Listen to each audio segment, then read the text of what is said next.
Kung bago ka pa lang sa aking YouTube channel, please subscribe at i-hit ang notification bell para updated ka sa aking bagong videos. Shovie Etrata, bakit pinag-usapan sa social media? Gusto pa kaya ng netizens na magiging part ng It's Showtime? Ang buong kwento, alamin!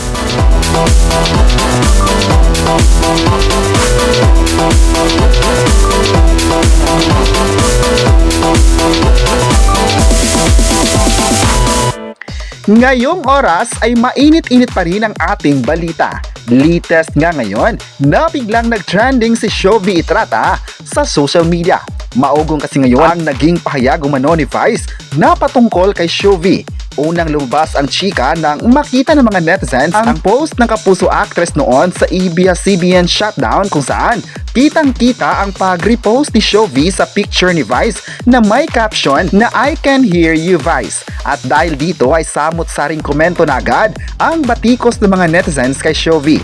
Ayon pa sa naging komento ng mga netizens, plastic raw si Shovie at kumukuha lang ito ng atensyon sa lahat.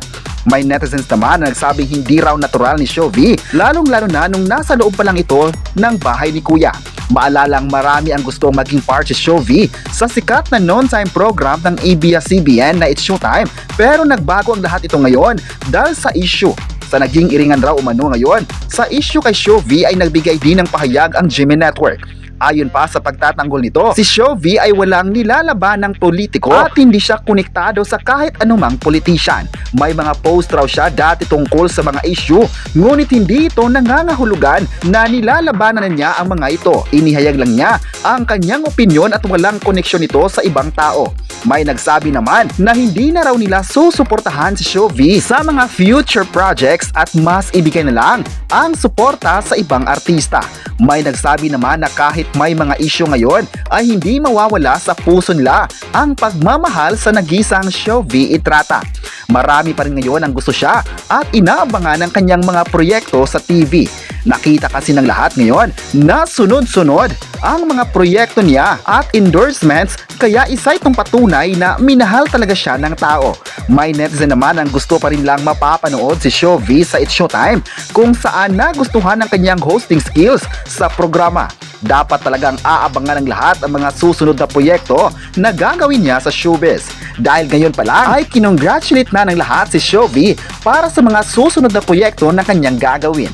Hindi talaga may tatanggi na hanggang ngayon ay patuloy pa rin minahal si Shovie at sinusuportahan ng tao ang kanyang mga paparating na mga pasabog. Kayo, ano ang masabi nyo na nag-trending nga si Shovie ngayon sa social media?